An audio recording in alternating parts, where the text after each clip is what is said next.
क्या पढ़े थे पिछले क्लास में हम लोग? हाँ?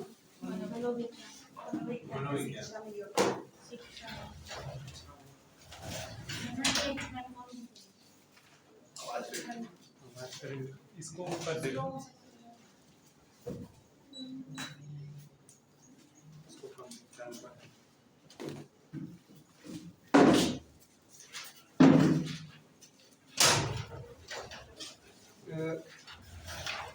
पिछले क्लास में हम लोग मनोविज्ञान जो विषय है उसमें विषय प्रवेश किए थे। आज हम उससे आगे देखेंगे। मैं जो जो पढ़ा रहा हूँ आपको इस बुक में सब कुछ मिल जाएगा और इसका 60 नोट्स मेरे कॉपी में है और इसमें मैं किया हूँ 1750 क्वेश्चन का संकलन है, प्लस जो पिछले एग्जाम में आए हुए थे सहायक शिक्षक, शिक्षक और व्याख्याता, तीनों वर्ग के क्वेश्चन इसमें दिए हुए हैं, क्वेश्चन और उनके आंसर। तो आप लोग एक बार देख लेंगे ये पुस्तक। और ये पुस्तक लगभग मार्केट में 2-3 दिन बाद अवेलेबल हो जाएगा। अभी मार्केट में नहीं है, इसी रूप में है।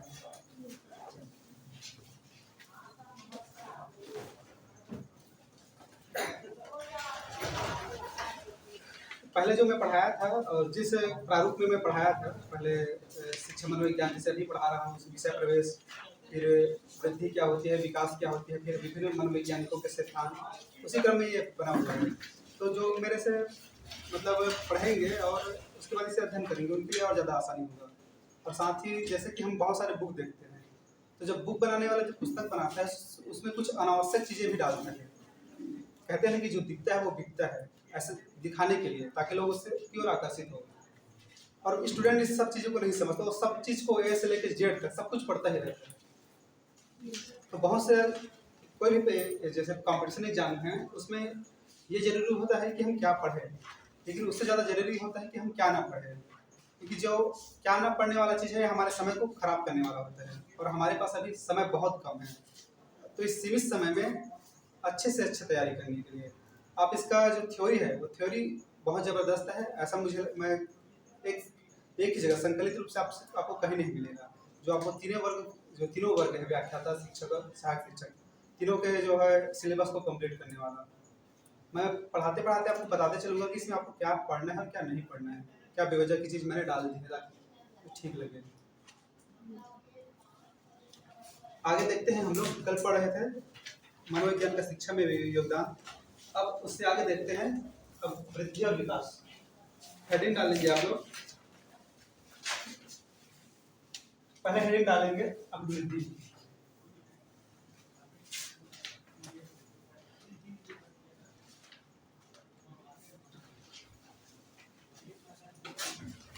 अभिवृद्धि वृद्धि का ही विशुद्ध स्वरूप है, यानी कि वृद्धि को ही अभिवृद्धि कहते हैं अच्छे शब्दों में। यानी कि बालक का जन्म से पूर्व और किशोरावस्था तक जो शारीरिक विकास होता है उसे ही हम वृद्धि कहते हैं। यानी कि हमारे शरीर के आकार, प्रकार, वजन, ऊंचाई, चौड़ाई, इसमें सब परिवर्तन पूरा बंद कर लें, ये सब अभिवृद्धि के अंतर्गत आता है। एक दूसरे शब्दों में कह सकते हैं कि कोशिकाओं की, हमारे शरीर की जो संरचना है उसका गुणात्मक अभिवृद्धि वृद्धि है। लिख लेंगे इसे। फ्रेंक का परिभाषा भी है, मनोवैज्ञानिक है फ्रेंक। ये क्वेश्चन पूछा गया है फ्रेंक के अनुसार कोशिक गुणात्मक वृद्धि ही अभिवृद्धि है। कोशिक यानी कि हमारी शरीर की संरचना में कोशिक गुणात्मक वृद्धि ही अभिवृद्धि है। यानी कि शरीर के आकार, प्रकार, वजन, अनुपात, इसमें जो परिवर्तन होता है उसे ही अभिवृद्धि कहा जाता है।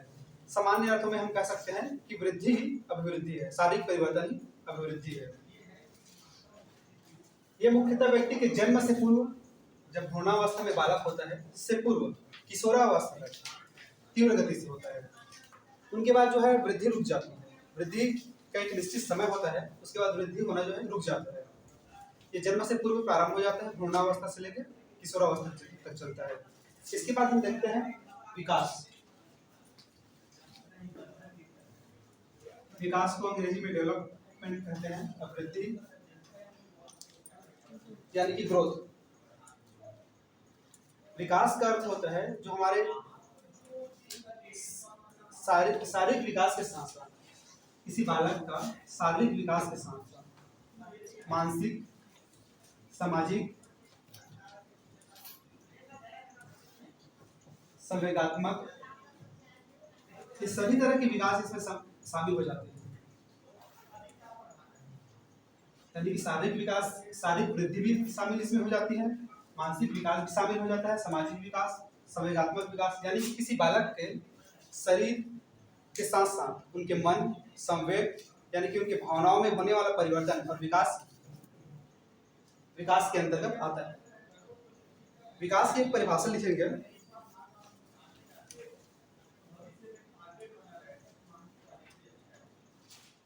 यह है परिभाषा मुनरो के अनुसार।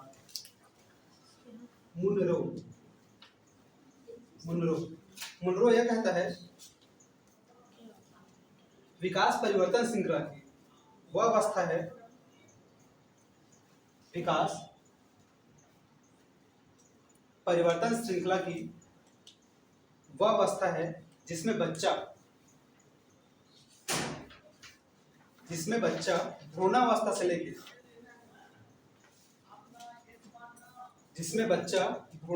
लेकर प्रौढ़ावस्था तक गुजरता है, विकास कहलाता है। यानी कि विकास हमने देखा, जो वृद्धि जो है किशोरावस्था की आते आते रुक जाती है, लेकिन हम विकास की परिभाषा में देख रहे हैं मुनरो के अनुसार कि विकास परिवर्तन श्रृंखला की वह अवस्था है जिसमें बच्चा या बालक भ्रूणावस्था से लेकर प्रौढ़ावस्था तक गुजरता है। इस परिभाषा के अनुसार हम समझ रहे हैं कि विकास जो है, वृद्धि जो है किशोरावस्था के आते आते रुक जाती है, लेकिन जो विकास है व्यक्ति के जन्म से लेकर मृत्यु तक चलती रहती है। यानी कि बालक जो है या बालक या बालिका हर रूप में शारीरिक, मानसिक, सामाजिक या संवेगात्मक रूप से किसी न किसी प्रकार से जो है प्रगति करता रहता है, तो उनकी ये प्रगति ही विकास कहलाता है। हम आगे अभिवृद्धि और विकास में कुछ अंतर देखेंगे जो एग्जाम में पूछे जाते हैं। इससे पहले हम समझते हैं, एक इससे ही मिलता जुलता शब्द होता है परिपक्वता। लिखेंगे परिपक्वता। परिपक्वता का अंग्रेजी होता है मैच्योरिटी।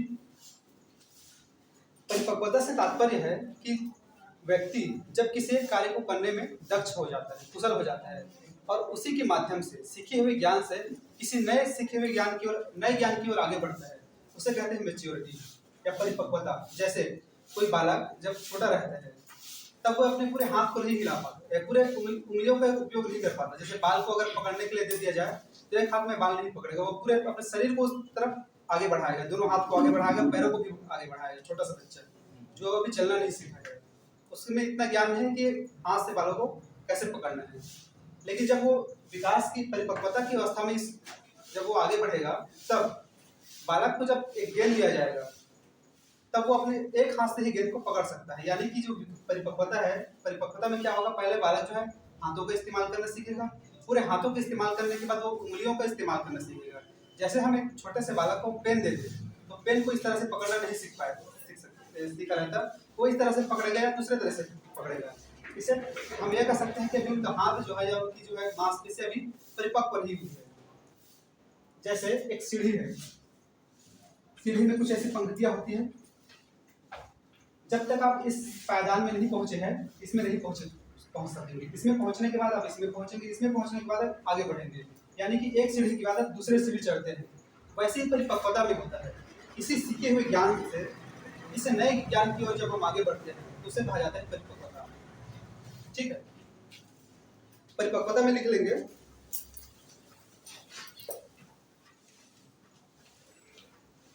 एक क्रिया का अपने आप में पूर्ण होना, एक क्रिया का अपने आप में पूर्ण होना जिसके आधार पर नई क्रिया सीखी जाती है, परिपक्वता कहलाती है। यानी कि किसी एक काम को करने में आप मैच्योर हो गए, अब उसी कार्य के आधार पर आपने नए कार्य को करना सीखा। एक क्रिया का अपने आप में पूर्ण होना, एक क्रिया का अपने आप में पूर्ण होना जिसके आधार पर नवीन क्रिया सीखी जाए, परिपक्वता कहलाती है। परिभाषाएं बहुत सारी है, मैं परिभाषा नहीं लिख पा रहा हूँ, परिभाषा आप लोग स्वयं से देख लेंगे। ऐसी सेम परिभाषा स्कीमा में भी है। हाँ, सीखी हुई चीज से हाँ, सीखना तो इससे स्कीमा यानी कि हम किसी भी चीज के बारे में जो पहले धारणा बनाते हैं मन में, उसके बाद काम। हाँ,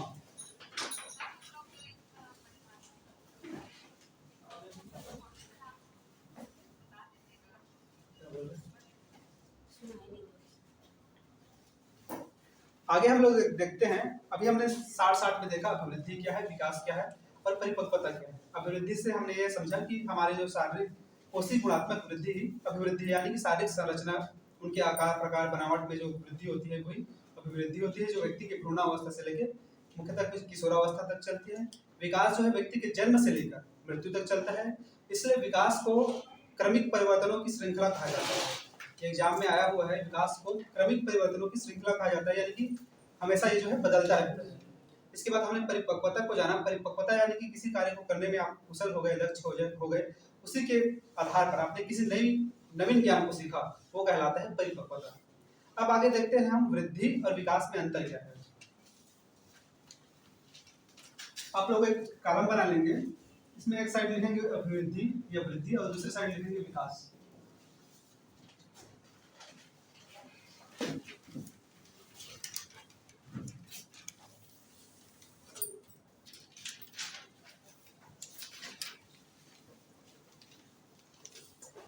जो अभिवृद्धि होता है यानी कि जो हमारे शारीरिक जो व्यक्ति का जो शारीरिक परिवर्तन होता है उसे हम अभिवृद्धि के अंतर्गत रखते हैं। शारीरिक परिवर्तन, शारीरिक विकास अभिवृद्धि कहलाता है। शारीरिक विकास अभिवृद्धि कहलाती है। और हम देखते हैं कि शरीर के जो है आकार प्रकार बढ़ना एक समय में बंद हो जाता है। शारीरिक वृद्धि अभिवृद्धि है। लेकिन विकास में आपका शारीरिक, मानसिक, सामाजिक, संवेगात्मक, ये सभी आ जाएंगे। अभिवृद्धि यानी कि केवल शारीरिक परिवर्तन, विकास यानी कि शारीरिक, मानसिक, सामाजिक, संवेगात्मक, ये सभी परिवर्तन विकास में आ जाएंगे।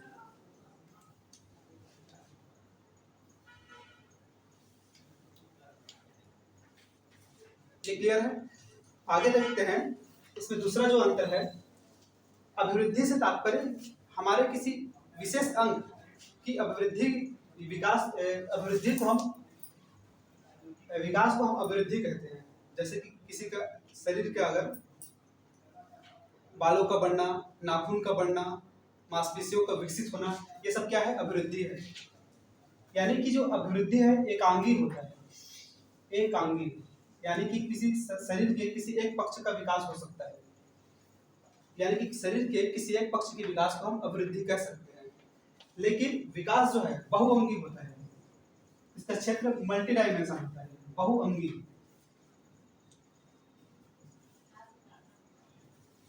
होता है।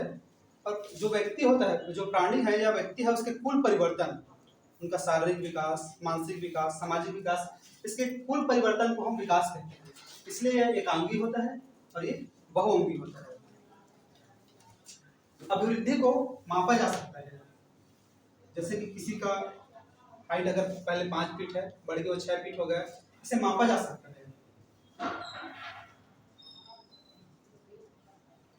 लेकिन विकास को निश्चित रूप से मापा नहीं जा सकता। अनुमान लगाया जा सकता है कि विकसित हो रहा है, लेकिन निश्चित पैमाना नहीं। अगर आप कोई 6वीं क्लास का बालक है और वो आज 10वीं क्लास में है, तो उनके बौद्धिक विकास हुआ, तो विकास को हम अनुमानित कर सकते हैं नंबर के माध्यम से, लेकिन निश्चित रूप से नहीं कह सकते कि उनकी बुद्धि का कितना विकास हो गया। तो विकास को मापा नहीं जा सकता, अनुमान लगाया जा सकता है, मापा नहीं जा सकता।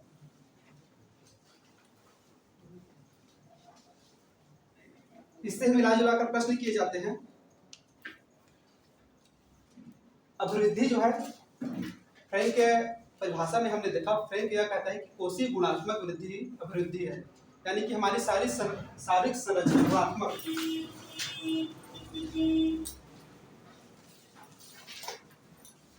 वृद्धि होती है। यानी किसी बालक का अगर वजन अगर 10 किलो है तो 10 से 20 हो जाएगा, हाइट अगर 5 फीट है तो 6 फीट हो जाएगा। तो इसकी मात्रा में वृद्धि हो रही है। अभिवृद्धि हमेशा गुणात्मक वृद्धि होता है, लेकिन विकास गुणात्मक भी होता है और मात्रात्मक भी होता है।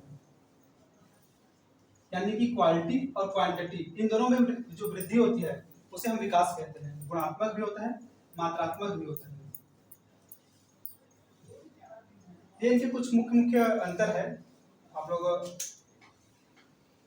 नोट्स में मैं इसके लगभग 10-12 अंतर गिनाया हूँ, लेकिन ये मुख्य मुख्य अंतर है। अब हम देखते हैं विकास के कुछ रूप। विकास के रूप में आप लोग लिख लेंगे विकास में क्या क्या होता है। हेडिंग डालेंगे विकास के रूप।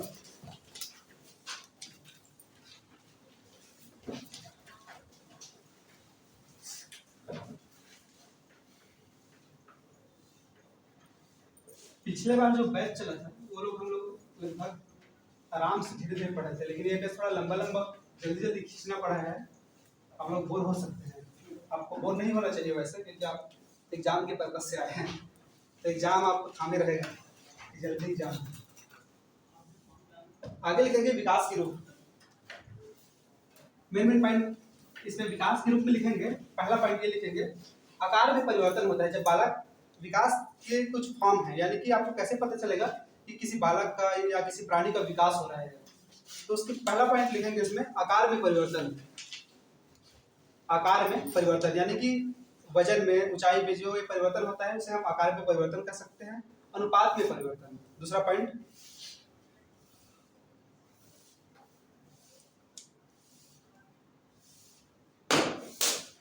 तीसरा पॉइंट लिखेंगे पुरानी रूपरेखा में परिवर्तन और नए गुणों की प्राप्ति। नए तीसरा है पुरानी रूपरेखा में परिवर्तन और नए गुणों की प्राप्ति। पुरानी रूपरेखा में परिवर्तन और चौथा है नए गुणों की प्राप्ति। स्वाभाविक बात है, जब व्यक्ति विकास करेगा तो जो उनके पुराने गुण धर्म है वो बदल जाएंगे, और जब पुराने गुण धर्म बदल जाएंगे तो वो बालक या प्राणी जो है नए गुणों की प्राप्ति करेगा, यानी कि वो विकास के क्रम पर चल रहा है। अब हम विकास के कुछ मुख्य सिद्धांत है जिससे प्रश्न पूछे जाते हैं वो देखते हैं। विकास के सिद्धांत लिखेंगे। विकास के सिद्धांत में विकास का पहला सिद्धांत है विकास का एक निश्चित क्रम होता है। सिद्धांत यहाँ से प्रश्न बनते हैं, इन सिद्धांतों को अच्छे से समझेंगे। विकास का एक निश्चित क्रम होता है।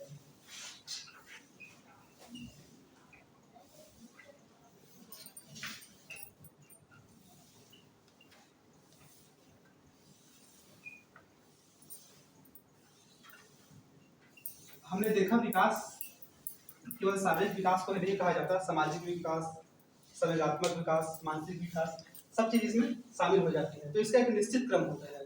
अगर किसी बालक का अगर शारीरिक विकास भी हो रहा है तो शारीरिक विकास में यह हम कहते हैं कि शारीरिक विकास दो प्रकार से होता है। इनकी एक दो निश्चित क्रम होता है, जिसे को कहा जाता है मस्तकाधोमुखी और दूसरे को कहा जाता है शिरोस्तधोमुखी, यानी कि सिफोलाकार्डल और प्रॉक्सिमोडिस्टल। क्या बोलते हैं? प्रॉक्सिमोडिस्टल, यानी कि सिर एक होता है शिरोधमुखी, यानी कि सिर से लेके पैर की तरफ। जैसे एक छोटा सा बालक है तो वो बालक का पहला सिर विकसित होगा, सिर के बाद उनके शरीर के अन्य अंग विकसित होते हैं। जो छोटा बच्चा होता है उनका सिर भारी होता है, बड़ा होता है, लेकिन शरीर की जो और अन्य अंग है वो छोटे होते हैं, लेकिन धीरे धीरे वो विकसित होना प्रारंभ होते हैं और एक सामान्य अनुपात में आता है, जैसे एक मानव रहता है।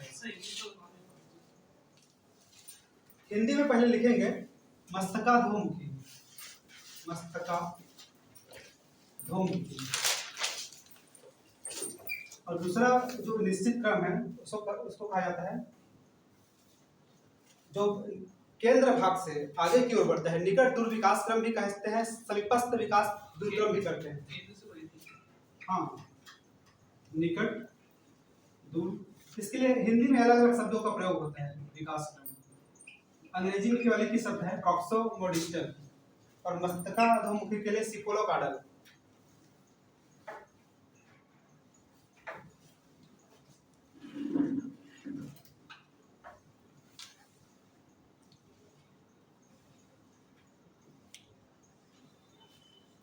सिफेलोकार्डल है मस्तकाधोमुखी के लिए, और निकट दूर विकास क्रम के लिए प्रॉक्सिमोडिस्टल।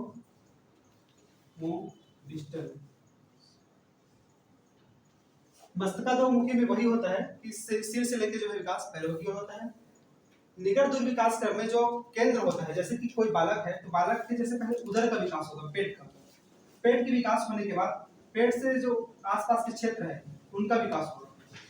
जैसे पहले मैंने उदाहरण में बताया, अगर बालक को अगर एक गेंद दिया जाए तो वो अपने पूरे हाथ को आगे बढ़ाने की कोशिश करेगा, लेकिन जब बालक ये समझने में सक्षम हो जाएगा कि गेंद को पूरे हाथ से नहीं पकड़ना है, केवल उंगलियों से पकड़ा जा सकता है, तो केवल उंगलियों का उपयोग करेगा। यानी कि जब विकास के क्रम में पहले वो पूरे हाथ का इस्तेमाल करना सीखता है, हाथों के बाद वो उंगलियों का इस्तेमाल करना सीखता है। तो हमारा जो शारीरिक विकास होता है उसमें पहले केंद्र का विकास होता है, केंद्र के विकास होने के बाद उसके जो आसपास के क्षेत्र है उनका विकास होता है। तो ये केवल शारीरिक विकास में नहीं, शारीरिक के साथ मानसिक विकास, संवेगात्मक विकास, सभी विकास में इसका क्रम होता है और ये हर व्यक्ति पर निश्चित रूप से लागू होता है। और इसका जो है दर वो आगे पीछे हो सकता है कि किसी बालक का विकास तीव्र गति से हो रहा है, किसी बालक का विकास मंद गति से हो रहा है, लेकिन ये जो विकास का जो सिद्धांत है वो हर व्यक्ति पर लागू होता है। इसलिए हम कह सकते हैं कि विकास का एक निश्चित क्रम होता है। दूसरा लिखेंगे, विकास सामान्य से विशेष की ओर होता है।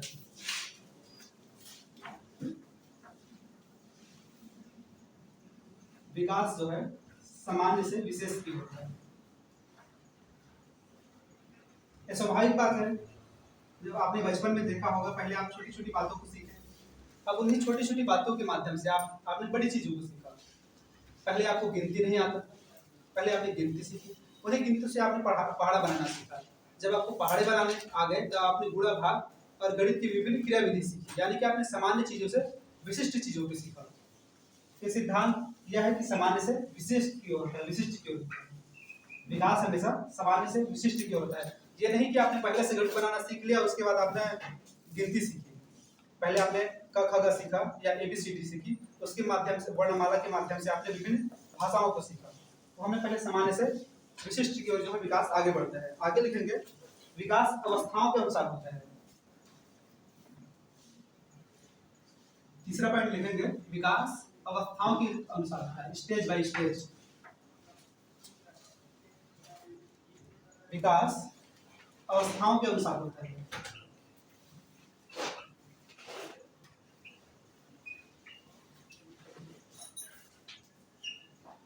कोई भी विकास रातों रात नहीं हो जाता, अचानक से नहीं हो जाता।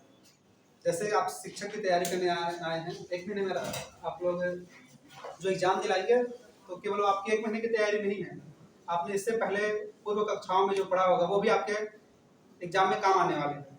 यानी कि आप ये नहीं कह सकते कि मैंने एक महीने पढ़ के मैंने ये एग्जाम फाइट कर लिया, अगर कहेंगे तो ये पूर्ण सत्य नहीं होगा।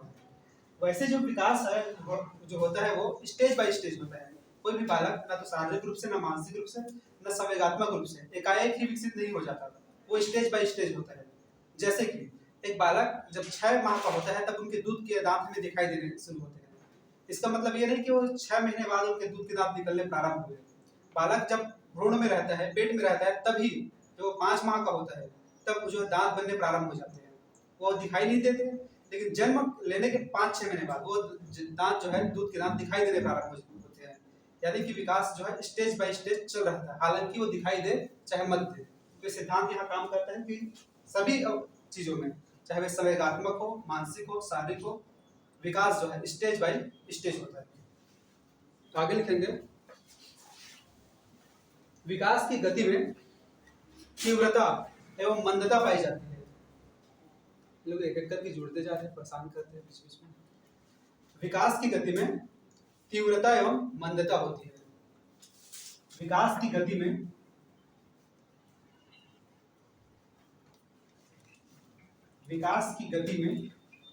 तीव्रता एवं मंदता होती है। ये लोग आप लोग स्वयं महसूस कर रहे होंगे, जब नोटिफिकेशन नहीं आया था तब खाली बैठे थे, अब तीव्र हो गए हैं ना आप लोगों का विकास। तो विकास हमेशा एक ही गति से नहीं चलता, ये कभी तीव्र हो जाता है और कभी मंद होता है, लेकिन बंद नहीं होता। विकास जारी ही रहता है। हो सकता है कि वो सूक्ष्म रूप से दिखाई न दे, लेकिन ये अनवरत रूप से व्यक्ति के जन्म से लेकर मृत्यु तक चलता ही रहता है। इसलिए विकास को क्रमिक परिवर्तनों की श्रृंखला कहा गया है। इसमें कभी तीव्रता आ जाती है और कभी कभी आवश्यकता अनुकूल मंदता आ जाती है। आगे लिखेंगे विकास में विकास में विभिन्न स्वरूप परस्पर संबंधित होते हैं। विकास में सभी स्वरूप परस्पर संबंधित होते हैं, कोरिलेटेड होते हैं, संबंधित होते हैं।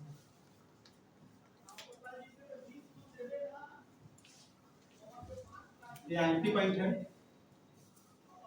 विकास के सभी स्वरूप परस्पर संबंधित होते हैं। अगर किसी बालक का अगर शारीरिक विकास तीव्र गति से हो रहा है तो हम देखेंगे कि उस बालक का मानसिक विकास भी तीव्र गति से होगा।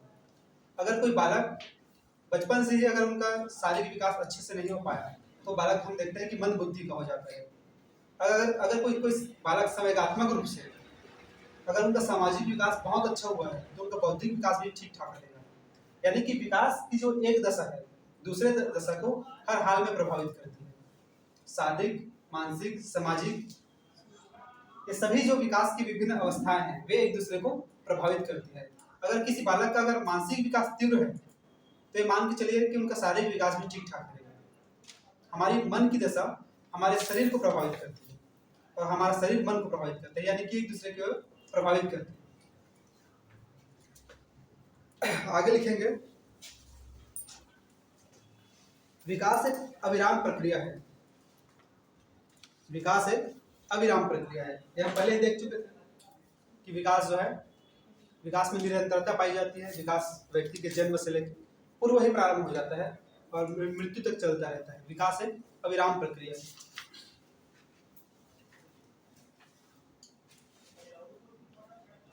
इतने ही इसमें आईएमपी है बताने लायक। आगे देखते हैं कि हमारे जो शरीर का विकास है उसको प्रभावित कर शारीरिक या विकास शारीरिक, मानसिक, सामाजिक जितने भी प्रकार के विकास है उसको प्रभावित करने वाले कुछ फैक्टर कारक, विकास को प्रभावित करने वाले कारक देखेंगे।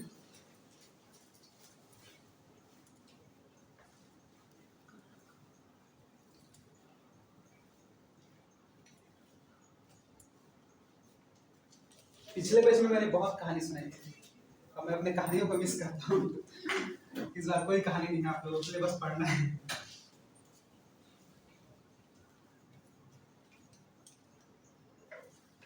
कैसे हैं सर, कौन सी कहानी आपको अच्छी लगी थी?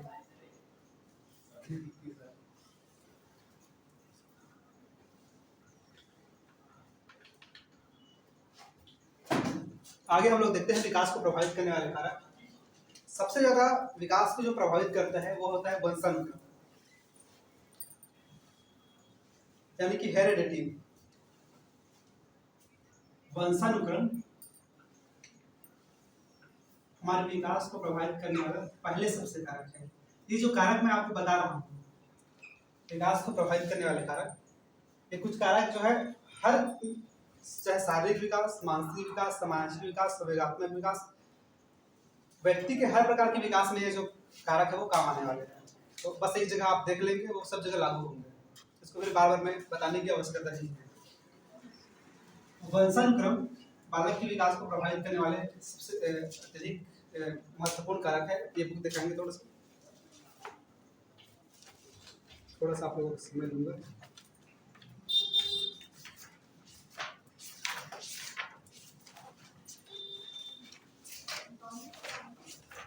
एक जगह मैंने टेबल बनाए हैं और टेबल बनाने के बाद मैंने ना इसमें ये दिखाया है कि कुछ कारक ऐसे हैं जो हर जगह समान रूप से काम आते हैं।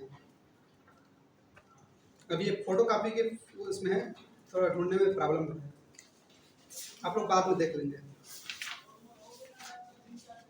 दूसरे चैप्टर में है वो, इधर उधर हो गया है। तो ये वंशानुक्रम सब में आप देखेंगे कि वंशानुक्रम इसके बाद जो वातावरण या जो 2-3 कारक है वो हर एक में शामिल होंगे, सब में लागू होंगे। तो पहला कारक है जो विकास को प्रभावित करता है वह वंशानुक्रम। वंशानुक्रम को अंग्रेजी में हेरिडिटी कहते हैं। जैसे कि सामान्यतः हम ये देखते हैं कि अगर कोई बुद्धिमान माता पिता है तो उनके संतान भी बुद्धिमान होता है।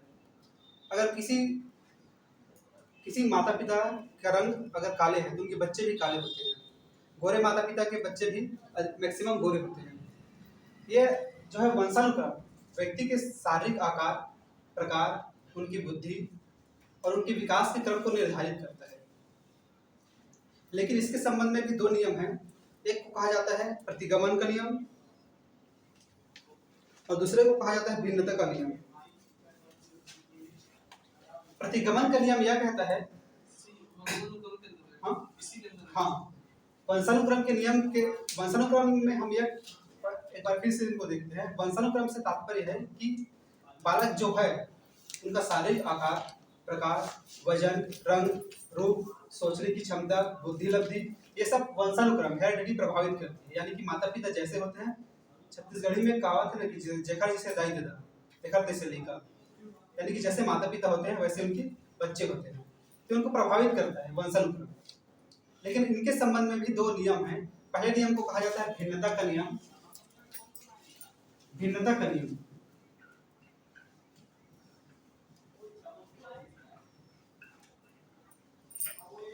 दूसरे को कहा जाता है प्रतिगमन का नियम।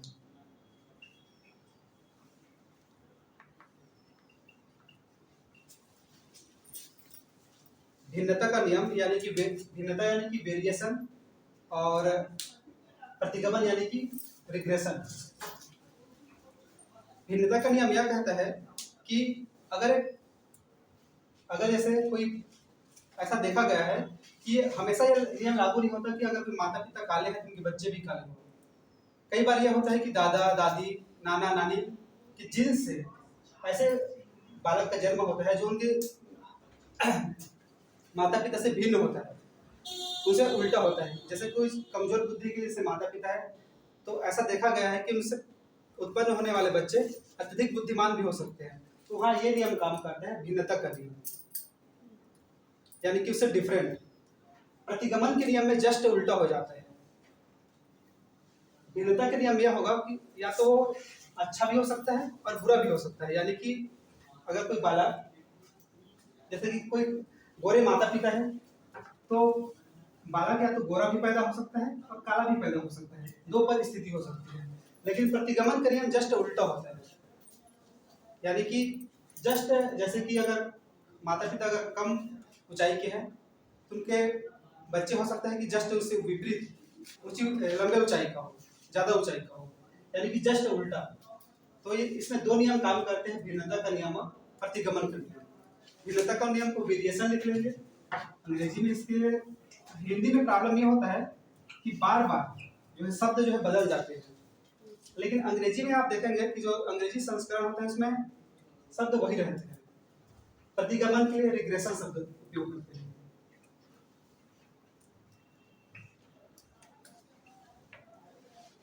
पंखे का बटन किधर है? चालू कर देंगे। दूसरा जो फैक्टर है जो विकास को प्रभावित करता है वो है वातावरण। दूसरा लिखेंगे वातावरण।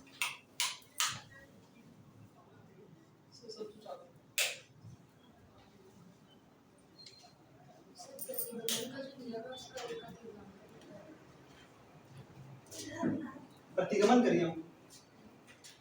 प्रतिगमन यानी कि जस्ट उनका उल्टा होता है। जैसे कि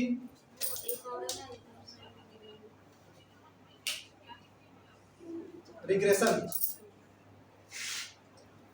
लगा है ना वो किनारे वाला बटन है। अरे नहीं, ये वाला नंबर एक और है ना। सब कुछ चालू है।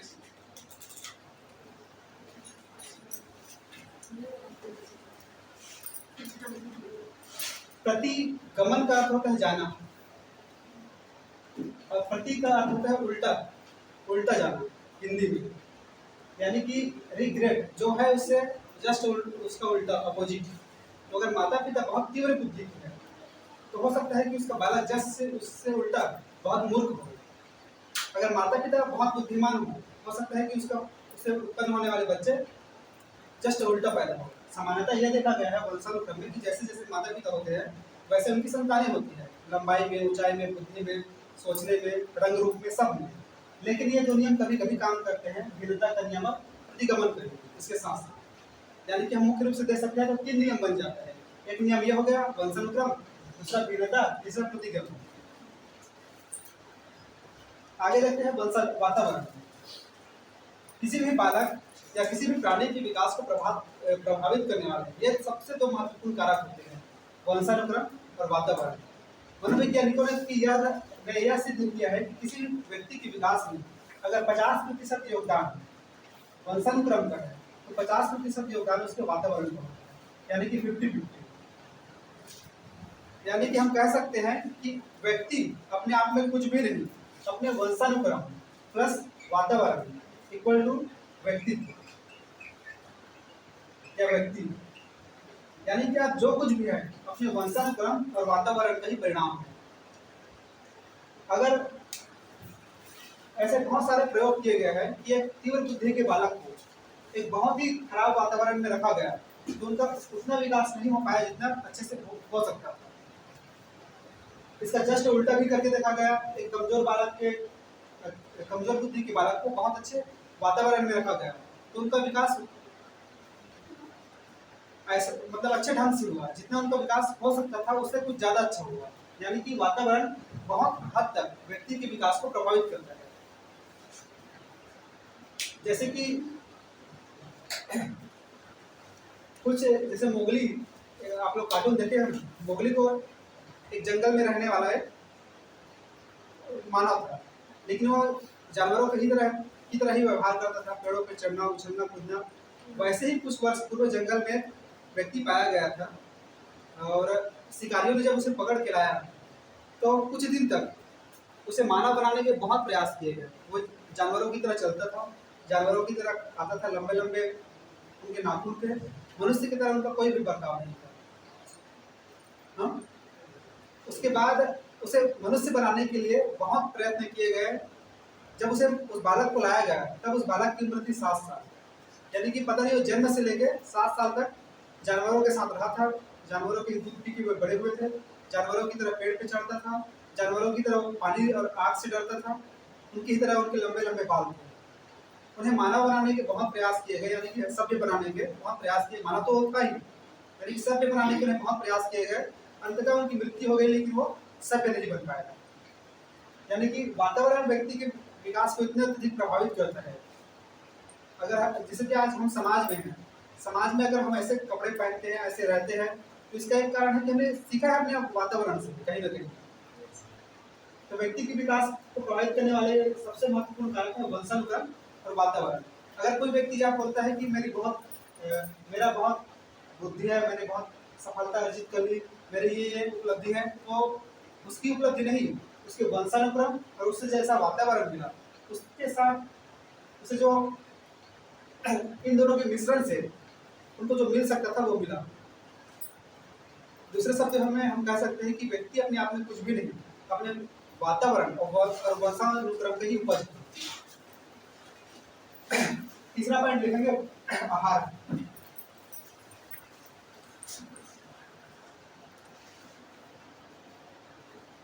ये वंशानुक्रम और वातावरण हर जगह काम करेगा, सामाजिक विकास में भी, संवेगात्मक विकास में, शारीरिक विकास में, सारे विकास में। तीसरा लिखेंगे आहार, यानी कि डाइट। सामान्यतः यह देखा गया है कि अगर कोई बालक अगर छोटा है उस समय अगर उसकी माँ अगर पौष्टिक आहार न ले तो माँ के साथ साथ उस बालक का जो विकास जो है अवरुद्ध हो जाएगा, कमजोर हो जाएगा। और इसमें आहार में मात्रा की जगह उसकी गुणवत्ता ज़्यादा महत्वपूर्ण होती है, यानी कि क्वांटिटी से ज़्यादा उसकी क्वालिटी ज़्यादा महत्वपूर्ण होती है।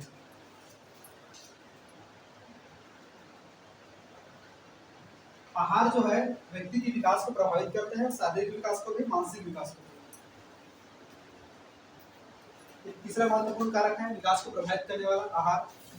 आगे लिखेंगे रोग, डिसीज।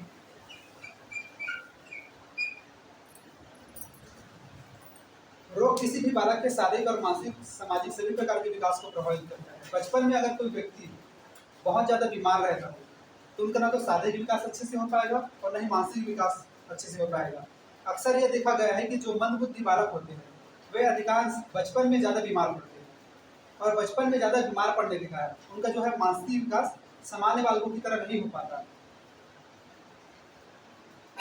अगर कोई बालक बचपन से ही बहुत स्वस्थ हो, उनका शारीरिक विकास अच्छे से हो रहा हो, अच्छे कभी वो बीमार ना पड़ता हो, तो उनका शारीरिक और मानसिक विकास भी अच्छे से हो। आगे लिखेंगे अंतःस्रावी ग्रंथियां, यानी कि हमारे हार्मोन्स।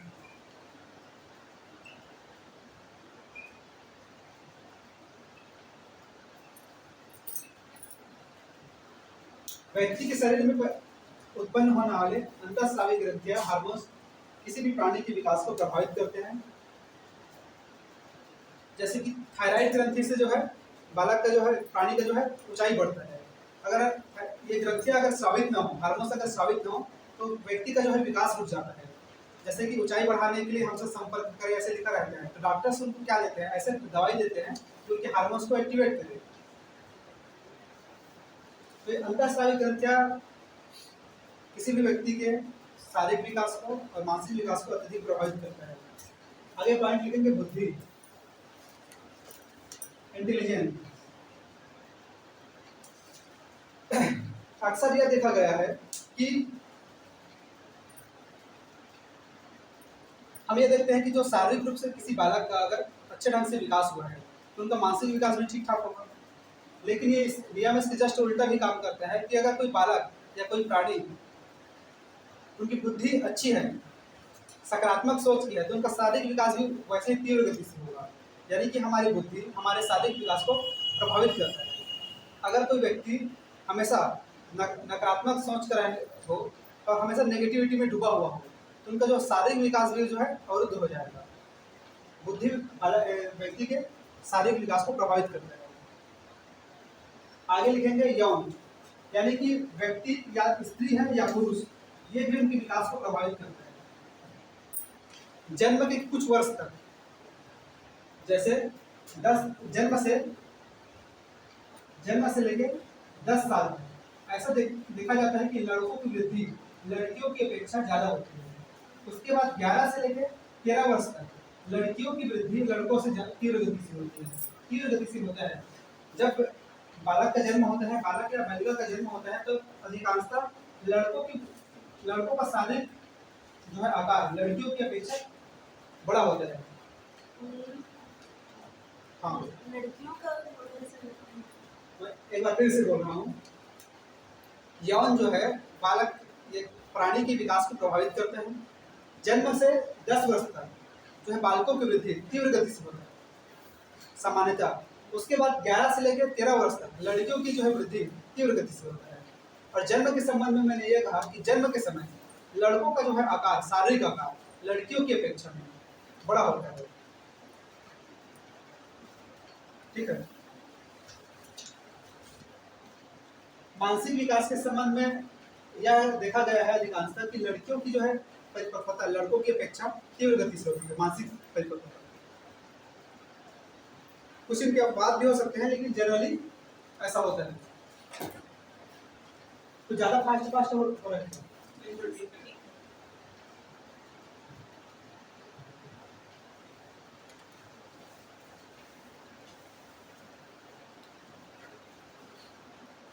अब हम देखते हैं विकास की विभिन्न अवस्थाएं। विकास की विभिन्न अवस्थाएं हम घड़ी डालेंगे। विकास की विभिन्न अवस्थाओं में क्वेश्चन ये आता है कि एक क्वेश्चन ये आता है, लेकिन ये क्वेश्चन बहुत कम आता है कि विकास की अवस्थाएं कितनी हैं, क्योंकि विभिन्न मनोवैज्ञानिकों ने विकास की अलग अलग जो है अवस्थाएं मानी हैं। जैसे कि रास 3 मानते हैं, जो रास 4 मानते हैं, जोस 3 मानते हैं। अलग अलग मनोवैज्ञानिकों के अलग अलग सिद्धांत हैं। हम लोग हर्लाक के अनुसार देखेंगे। हर्लाक ने 9 अवस्थाएं मानी हैं। हर्लाक, आप लोग अभी नहीं लिखेंगे हर्लाक, क्योंकि हर्लाक ने जिन अवस्थाओं को परिभाषित किया है, हाँ क्या चीज,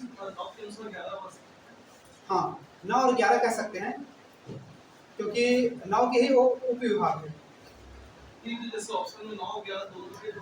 11 लेंगे, 11 सर 8 दिया तो 8 नहीं। वैसे तो जब ये इस तरह के क्वेश्चन आते हैं बड़ा कंफ्यूजन होता है, क्योंकि अलग अलग विद्वानों ने इसकी अलग अलग व्याख्या की है। तो किसी ने 3 कहा है, किसी ने 4 कहा है, किसी ने 9 कहा है, किसी ने 11 कहा है, और एक ही आदमी ने 2 तरीके से बताया है। तो also God से नहीं किसी के आधार पर बोली तो ये मतलब क्या कर दिए थे तो 4 दिए। हाँ, लेकिन ऐसा बहुत, जैसे कि ऐसे पहले बार तो ऐसे प्रश्न बहुत कम आते हैं, पर अगर किसी वैज्ञानिक के अनुसार नहीं पूछ रहे। हाँ, ये समस्या रहता है कि किसी वैज्ञानिक का नाम लेके नहीं पूछता। अगर नाम लेके पूछ दे क्लियर हो जाता है कि उसके अनुसार इतना है ऐसा करके। लेकिन मैं जो प्री ईयर की क्वेश्चन है इसमें देखा हूँ, इसमें बड़ा दिक्कत होता है। सिर्फ ये पूछ दिया जाता है कि बाल्य अवस्था की, यानी कि अवस्थाओं के कितने प्रकार हैं। इसमें समस्या हो जाता है। सर उसमें तो एक प्रोजेक्ट में दिया था कि लाख और 1,00,000 8 अवस्थाएं, हाँ? 8 अवस्थाएं दी गई। इसके अनुसार लाख और 1,00,000। नहीं, हर लाख का 9 और 11 ही है। आप उसे या तो 9 कहेंगे या तो 11 कहेंगे।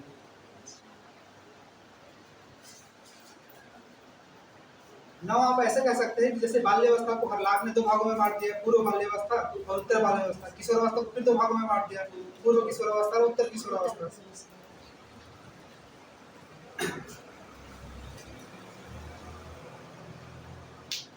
पहले हम लोग देखते हैं कि हर लाख के अनुसार ही देखेंगे, क्योंकि हर लाख में शैशवावस्था से लेकर प्रौढ़ावस्था तक की व्याख्या की है, और अन्य विद्वानों ने जो है विभिन्न अवस्थाओं को केवल 2, 3, 4 ऐसे में डिवाइड किया है, तो कुछ कुछ छूट जाता है। तो आप लोग संख्या अलग अलग विद्वानों के अनुसार याद रख लेंगे कि किसने कितने बांटे हैं, लेकिन जो है अलग अलग किन किन अवस्था की क्या क्या विशेषता है, ये हम हर लाख के अनुसार देखेंगे। रास ने 4 अवस्था मानी है: शैशवावस्था, पूर्व बाल्यावस्था, उत्तर बाल्यावस्था, किशोरावस्था। सामान्यतः शैशवावस्था, सामान्यतः बोल रहा हूँ ना, सामान्यतः शैशवावस्था 0 से लेके 3 वर्ष तक की अवस्था कहलाती है। 3 वर्ष से लेके जो 12 वर्ष की अवस्था है वो बाल्यावस्था है। 12 वर्ष से लेके 18 वर्ष की जो अवस्था है वो किशोरावस्था है। 18 वर्ष से लेके फिर 12 वर्ष से जो 21 वर्ष की अवस्था है वो किशोरावस्था है। फिर 21 से जो 40 वर्ष की अवस्था है वो प्रौढ़ावस्था है, और 40 से जो आगे की अवस्था है हम उसे क्या वृद्धावस्था कह सकते हैं, लेकिन इसे अलग अलग विद्वानों ने अलग अलग नाम से इसे डिफाइन किया है। पहले हम लोग देखते हैं हर लाख के अनुसार गर्भावस्था।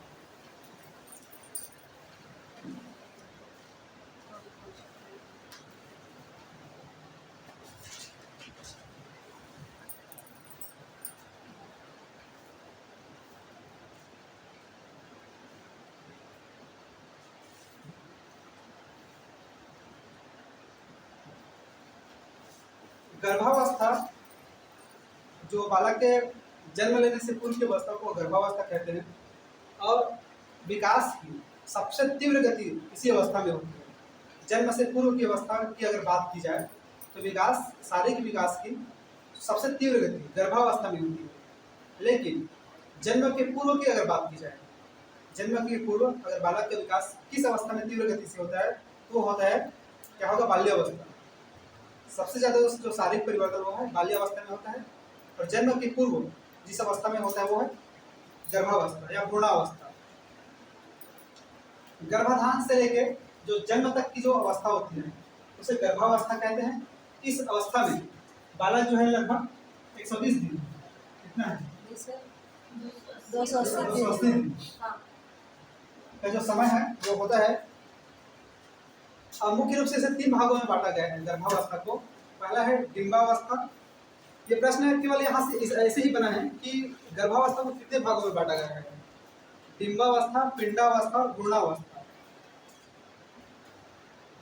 ये हर लाख के अनुसार नहीं है ना, एक क्वेश्चन आया है इसलिए बता रहा हूँ।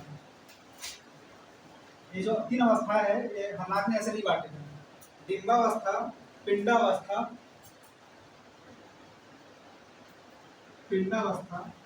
और भ्रूणावस्था। प्रश्न ये आया था कि गर्भावस्था को कितने भागों में बांटा गया है। 3 भाग हैं: डिंबा, पिंडा और भ्रूणा। इसकी संख्या बस पूछा गया था पिछले टाइम।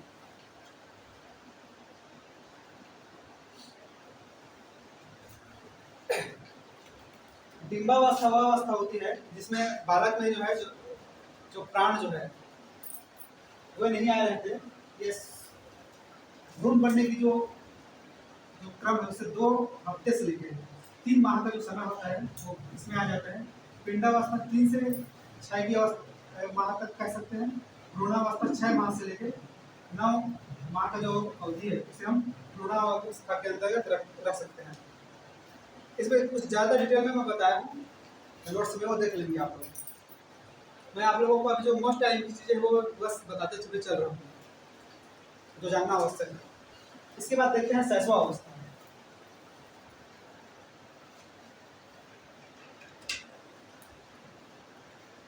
शैशव अवस्था, इसका समय रास ने माना है 0 से 15 दिन, यानी कि 2 सप्ताह। 0 से 15 दिन या 2 सप्ताह।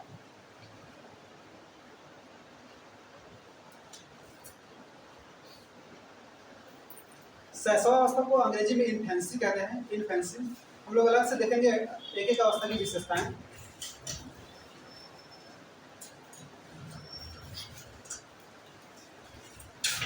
इस अवस्था की जो सबसे मुख्य विशेषता है, इसे समायोजन की अवस्था कहा जाता है। ये प्रश्न पूछा गया है, इस अवस्था को समायोजन की अवस्था कहा जाता है। बालक जब इस अवस्था में होता है, शैशव अवस्था में, तब अपने आसपास के वातावरण के प्रति, जैसे एक छोटे से बालक के सामने अगर टॉर्च जला दी जाए तो देखेंगे कि वो आँख एकदम ऐसे बंद करने लगता है। थोड़ी सी अगर आवाज़ हो जाए तो तब वो रोना शुरू कर देता है। अगर तो अपने आसपास के वातावरण के प्रति स्वयं को समायोजित करने की, एडजस्ट करने की जो है वो कोशिश करता है। इसलिए इस समय को समायोजन का काल कहा गया है। रास ने इसका समय केवल 15 दिन तक माना है, लेकिन अन्य विद्वानों ने इसका शैशवावस्था का समय 3 वर्ष भी माना है।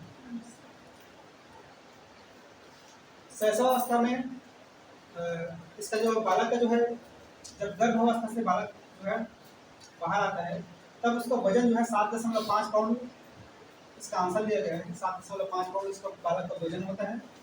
और समय है इसका 280 दिन, गर्भ के समय 280 दिन, 9 माह 10 दिन। ये भी पूछा गया है, 9 माह 10 दिन।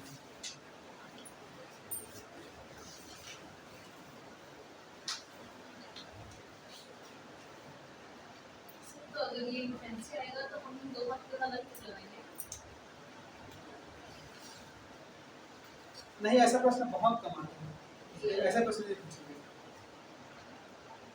आपको सिर्फ इन अवस्थाओं की विशेषताओं को जानना है, और अलग अलग जो है अवस्था होती है, गर्भावस्था, शैशवावस्था, इनकी विशेषताओं को जानना है। विशेषताओं से संबंधित प्रश्न आते हैं कि किस अवस्था की कौन कौन सी विशेषता है।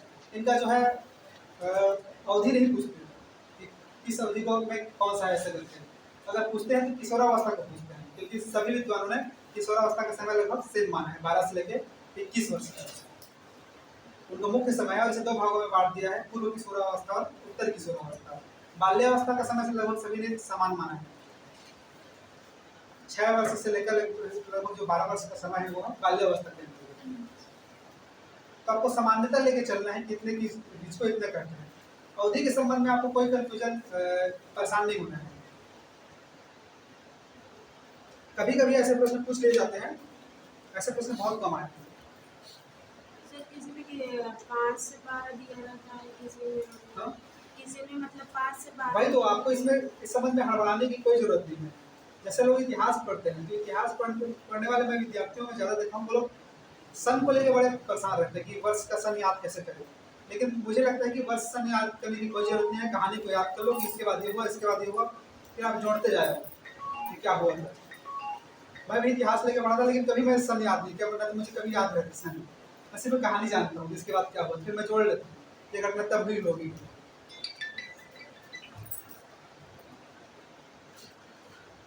आगे है शैशवावस्था के बाद बचपनावस्था। इसका समय माना है 15 दिन से लेकर 2 वर्ष तक बचपनावस्था लिखेंगे।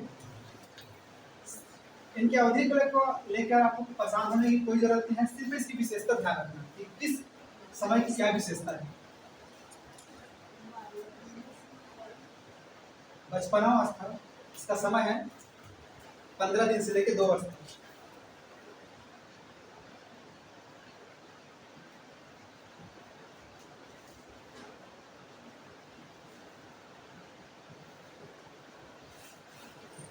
इस समय बालक क्या होता है, आप स्वयं अनुमान लगा सकते हैं। अवस्थाओं को आप अपने जीवन से जोड़ के देख लेंगे कि इस अवस्था में जब आप थे तब आपकी क्या विशेषताएं थी, वही सब इसमें भी लागू होंगे।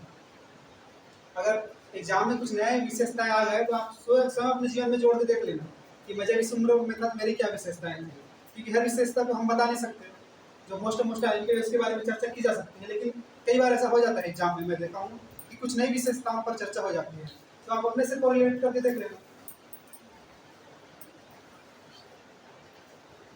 बचपनावस्था, इस अवस्था में बालक जो है इस सब दूसरों पर निर्भर होता है। सबकी ही बात है, इस अवस्था में जब हम रहे तो दूसरों पर ही निर्भर थे। संवेगात्मक विकास होता है। संवेगात्मक विकास, बालक का जो संवेग है यानी कि भावनाएं इस उम्र में विकसित होनी प्रारंभ हो जाती है 2 वर्ष में। अगर कोई 2 वर्ष का बालक है, आप उसके अंदर क्रोध, प्रेम, घृणा, ईर्ष्या ये आने प्रारंभ हो जाती है। ये सब आप उनके अंदर देख सकते हैं। अगर कोई छोटा सा बालक खेल रहा हो, अगर आप उससे उनके खिलौना ले लें, उसके अंदर क्रोध आग जगेगा। अगर आप उनका एक और छोटा भाई है, उसके लिए खिलौना ले आए, उनके लिए ना लाए, तब उनमें ईर्ष्या की भावना जगेगी। यानी कि संवेगों का विकास इस अवस्था में होना प्रारंभ हो जाता है। संवेगों का विकास हो जाता है।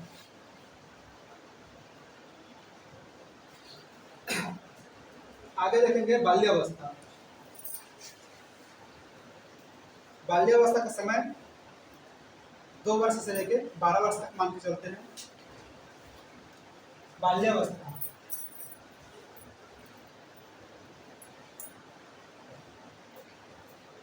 ये संवेगों का विकास, ये प्रश्न कई बार पूछा गया है किस उम्र में होता है, तो ये भी आपको क्वेश्चन के अनुसार लेना है। मैंने कहा कि बचपनावस्था में होता है, क्योंकि आपको बचपनावस्था ही खोजते नहीं रहना है।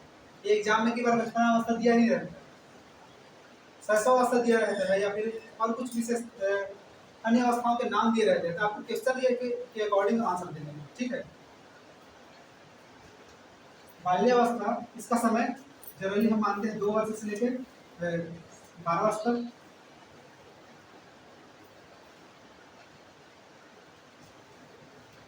इसे 2 भागों में बांटा गया है, पूर्व बाल्यावस्था और उत्तर बाल्यावस्था। तो पूर्व बाल्यावस्था का जो समय है उसे 2 से 6 वर्ष तक माना गया है। पूर्व बाल्यावस्था और उत्तर बाल्यावस्था। पूर्व यानी कि पहले, उत्तर यानी बाद। उत्तर बाल्यावस्था, पूर्व बाल्यावस्था 2 वर्ष से लेकर 6 वर्ष तक का समय, और उत्तर बाल्यावस्था यानी कि 6 वर्ष से लेकर 12 वर्ष का समय। तो बचपने वाली जितनी भी हरकतें हैं, काम है, वो सब पूर्व बाल्यावस्था में आएगी। जैसे बालक खिलौने से खेलेगा, पूर्व बाल्यावस्था में ही बालक जो है सामाजिकरण की ओर, यानी कि अपने दोस्तों के समूह बनाना प्रारंभ कर देगा। समूहीकरण की प्रवृत्ति पाई जाती है इस समय में। वो घर से निकलकर बाहर खेलना प्रारंभ करता है, इसलिए समूहीकरण की प्रवृत्ति पाई जाती है। पूर्व बाल्यावस्था में जो है बच्चा है 2 से लेकर 6 वर्ष तक खिलौने से खेलता है, इसलिए इसे खिलौना आयु भी कहा गया है।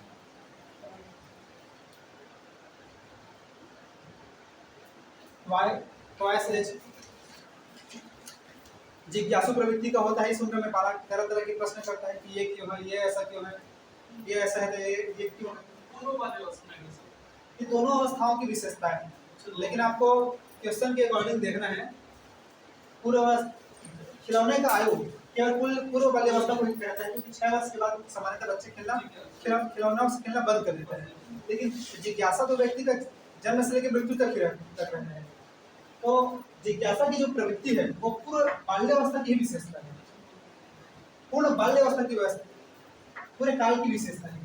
बाल्यावस्था की ही विशेषता है जिज्ञासु होना। अब आप क्वेश्चन के अनुसार देख लेना इसके इसमें दिया क्या है। अगर पूर्व दिया है तो पूर्व आएगा, अगर पूर्व नहीं दिया है, बाल्यावस्था बस दिया तो बाल्यावस्था आएगा। समूह प्रवृत्ति, ये समूह प्रवृत्ति पूर्व बाल्यावस्था की भी विशेषता है और उत्तर बाल्यावस्था की भी विशेषता है। अगर क्वेश्चन में आपको दोनों दे दिया तब आंसर रहेगा उत्तर बाल्यावस्था। समूह बनाने, हाँ, समूह बनाने की जो प्रवृत्ति है, क्योंकि छोटा बालक है 6 वर्ष का है, वो अभी समूह नहीं बना पाएगा। जब थोड़ा सा बड़ा हो जाएगा तब उनके दोस्तों की जो है परिधि बढ़ेगी और वो नए नए दोस्त बनाएगा। ये उत्तर बाल्यावस्था की विशेषता है। इसे खेल की अवस्था कहा गया है। स्कूल पूर्व की अवस्था भी कहा जाता है। स्कूल पूर्व की अवस्था को हम किसे कहेंगे? पूर्व वाली अवस्था को। और उत्तर वाली अवस्था को हम स्कूल की आयु कहेंगे। यानी कि जितनी भी विशेषता है आप अपने स्वयं के जीवन से जोड़ के देख लेना इस समय में क्या करता था। इस अवस्था में बालक स्व केंद्रित होता है। स्व केंद्रित यानी कि केवल स्वयं के बारे में सोचता है। लेकिन उत्तर वाली अवस्था के आते आते वो पर केंद्रित होने लगता है, यानी कि उसमें समूहीकरण, सामाजिकता की भावना का विकास होने लगता है। तो पूर्व वाली अवस्था में बालक क्या रहेगा? स्व केंद्रित। लेकिन उत्तर वाली अवस्था में आते आते बालक क्या होगा? जाएगा पर केंद्रित, यानी कि स्वयं पर भी ध्यान देगा और अपने दोस्तों पर भी ध्यान देगा। अगर उनके पास अगर क्रिकेट और बॉल रहेगा पूर्व वाली अवस्था में, हो सकता है कि वो अकेला ही खेलता है। अगर वही बालक अगर उत्तर वाली अवस्था में पहुंच जाए और उसके पास क्रिकेट और बॉल है तो वो एक समूह बनाएगा और आपस में सब लोग मिलजुल कर खेलेंगे। आगे की विशेषता हम लोग नेक्स्ट क्लास में देखेंगे, क्योंकि अभी तो खत्म होगा नहीं थोड़ा। इसके बाद देखेंगे हम लोग व्यायाम संधि, यानी कि व्यायाम संधि का अर्थ होता है जोड़, यानी कि बाल्यावस्था और किशोरावस्था इन दोनों को जोड़ने वाला का जो समय होता है उसे व्यायाम संधि कहा जाता है। 12 से लेकर 13 वर्ष की आयु, ये दो अवस्थाओं को जोड़ने वाला होता है, इसलिए इसे व्यायाम संधि कहते हैं। इसके बाद हम देखेंगे किशोरावस्था, 12 से लेकर 18-21 वर्ष की आयु। इसे भी दो भागों में बांट देंगे, पूर्व किशोरावस्था और उत्तर किशोरावस्था। जो पूर्व किशोरावस्था होता है वो असमायोजन का युग होता है। बालक में जितने भी उपद्रव वाले व्यवहार होंगे वो पूर्व किशोरावस्था की विशेषताएं होंगी, और जितने भी उनके अच्छे अच्छे गुण होंगे वो उत्तर किशोरावस्था में आएंगे। यानी कि बालक जो है धीरे धीरे अपने आप को एडजस्ट करना प्रारंभ कर देगा। इसके बाद हम लोग देखेंगे प्रौढ़ावस्था, उसके बाद है मध्यावस्था। मध्यावस्था जिस प्रकार से व्यायाम संधि बाल्यावस्था और किशोरावस्था को जोड़ता है, दोनों के बीच एक सेतु का काम करता है, ब्रिज का, वैसे ही मध्यावस्था प्रौढ़ावस्था और वृद्धावस्था के बीच सेतु का काम करता है। इन दोनों अवस्थाओं को जोड़ने वाला काम होता है। उसके बाद वृद्धावस्था यानी कि अंतिम अवस्था, ये सब कल देखेंगे। आज हमने क्या क्या देखा? आज हमने पढ़ा अभिवृद्धि क्या है। अभिवृद्धि यानी कि वृद्धि, शारीरिक विकास को ही हम अभिवृद्धि कहते हैं। विकास में सारी चीजें आ जाएंगी, शारीरिक, मानसिक, सामाजिक, यानी कि बालक का संपूर्ण विकास, चाहे वो ये एकांकी नहीं होता, बहुअंगी होता है, इनको मापा नहीं जा सकता। ये गुणात्मक और मात्रात्मक दोनों होता है। केवल कोशिक गुणात्मक वृद्धि अभिवृद्धि है, लेकिन विकास में हमारे कोशिक गुणात्मक वृद्धि के साथ साथ शारीरिक, मानसिक, सामाजिक, सांवेगिक सारी चीज शामिल हो जाएंगे। इसके बाद हमने परिपक्वता को देखा, यानी कि मैच्योरिटी। किसी एक कार्य को करने के लिए अगर हम दक्ष हो जाए और उसी सीखे हुए ज्ञान से किसी नए ज्ञान को सीखे तो कहलाएगी मैच्योरिटी या परिपक्वता। उसके बाद हमने देखा था, क्या देखे थे? इन दोनों में अंतर देखे थे, जो अभी बता दिया। फिर विकास के सिद्धांत देखे थे। विकास के सिद्धांत में हमने ये देखा था कि विकास जो है निरंतर होता है, विकास एक दूसरे से परस्पर संबंधित होते हैं। और आप लोग बताओ। विकास के रूप प्रदान से विकास को प्रभावित करने वाले कारक प्रदान हैं। फिर विकास की विभिन्न अवस्थाएं हैं। विकास को प्रभावित करने वाले सबसे जो महत्वपूर्ण कारक वंशानुक्रम और वातावरण, ये दोनों सबसे ज्यादा प्रभावित करते हैं। व्यक्ति अपने आप में कुछ भी नहीं, अपने वंशानुक्रम और वातावरण से ही परिणाम है। हम जो कुछ भी हैं, हमें जैसे वातावरण मिला, जैसे माता पिता मिले, हम उसी के परिणाम हैं। इसे हम यानी कि 50-50 बांट सकते हैं। ना तो आप पूर्ण रूप से आप वंशानुक्रम से ही प्रभावित हुए हैं, नहीं आप पूर्ण रूप से वातावरण से। दोनों बराबर बराबर काम करते हैं।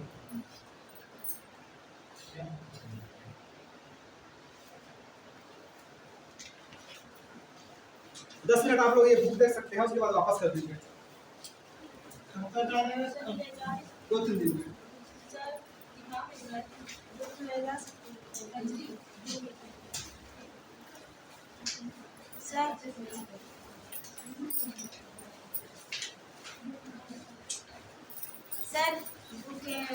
सकते हैं?